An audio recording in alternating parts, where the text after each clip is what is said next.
अभ्यास विथ गौरीमध्ये आजचा आपला टॉपिक आहे मानसशास्त्र.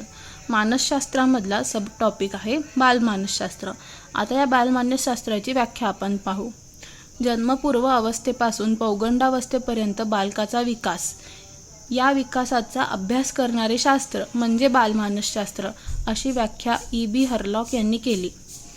सामान्य व अपसामान्य बालकाचा वाढ व विकासाचा अभ्यास करणारे शास्त्र म्हणजे बालमानसशास्त्र.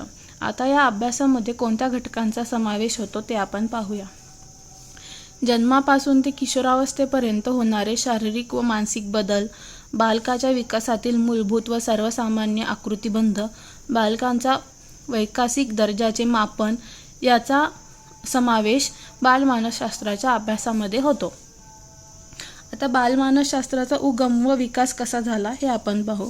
तर पहिले शास्त्रज्ञ आहेत प्लेटो, इसवी पूर्व 427 ते इसवी पूर्व 347. यांनी बालकांसंबंधी विचार मांडणारी पहिली व्यक्ती म्हणजे प्लेटो आहेत. हे पण इम्पॉर्टंट क्वेश्चन आहे की बालकासंबंधी विचार मांडणारी पहिली व्यक्ती कोणती, तर प्लेटो. प्रत्येक बालकात भिन्न कार्यक्षमता असतात असे प्लेटो यांनी सांगितले. मुलांवर शिक्षण लादू नका असे सुद्धा प्लेटो यांनी सांगितले. आपल्या वेळेस कुठं गेले होते प्लेटो काय माहीत. दुसरे शास्त्रज्ञ आहेत जॉन लॉक, 1632 ते 1704. जॉन लॉक यांनी 4 महत्त्वाचे पॉईंट सांगितले. यामध्ये एवढेच लक्षात ठेवायचे. मूल हे कोरीपाटी आहे. शिक्षणातील हुकुमशाही पद्धतीचा विरोध जॉन लॉक यांनी केला. अनुभवातून शिक्षण हे जॉन लॉक यांनी सांगितले. आणि कठोर शिस्तीपेक्षा सवय चांगली असे सांगणारे शास्त्रज्ञ होते जॉन लॉक. आता तिसरा आपला सायंटिस्ट आहे रुसो. रुसोचा कालखंड आहे 1772 ते 1778. बालकाच्या वाढीसाठी योग्य वातावरण उपलब्ध करून देणे हे प्रत्येकाची, शिक्षकांची व पालकांनी करून दिले पाहिजे असे रुसो यांनी सांगितले. रुसो यांनी निसर्गवादी शिक्षण देण्यात यावे असे सांगितले. आणि रुसो यांनी दी इमिली ग्रंथ यामध्ये बालशिक्षणाचे सविस्तर वर्णन केले आहे. नेक्स्ट आपले शास्त्रज्ञ आहेत पेस्टॉलॉजी. यांचा कालखंड आहे 1746 ते 1827. निरीक्षण व अनुभवाच्या आधारे शिक्षण हे पेस्टॉलॉजी यांनी सांगितले.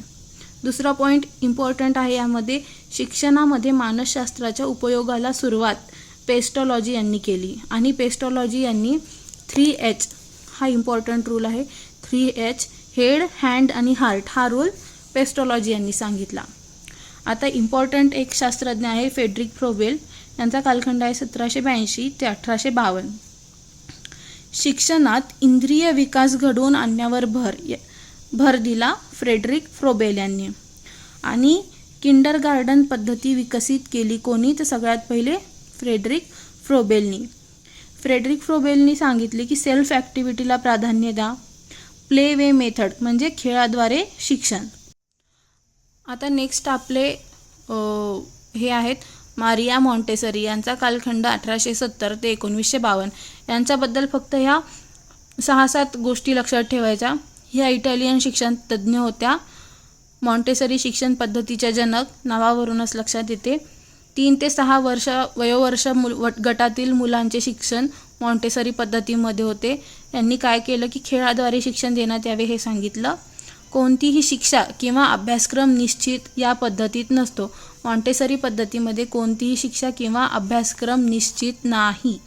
बालकांना शिक्षण देताना 3 सिद्धांताचा उपयोग केला जातो: स्वातंत्र्य, स्वच्छंदता आणि खेळ. यामध्ये शिक्षिका किंवा शिक्षक असं म्हणत नाहीत मॉन्टेसरी पद्धतीमध्ये, तर त्याला काय म्हणतात, डायरेक्ट्रेस म्हणजेच संचालिका. यामध्ये मारिया मॉन्टेसरीबद्दल एक्झाममध्ये येणारे 7 पॉईंटच लक्षात ठेवा, बाकी नाही ठेवलं तरी चालेल. आता वन ऑफ द इम्पॉर्टंट म्हणजे गिजूबाई बदेका. यांचा कालखंड आहे 1885 ते 1939.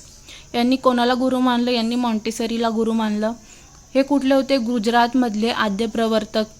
यांनी ऑगस्ट 1920 मध्ये दक्षिणामूर्ती संस्थेच्या बालमंदिराची स्थापना केली.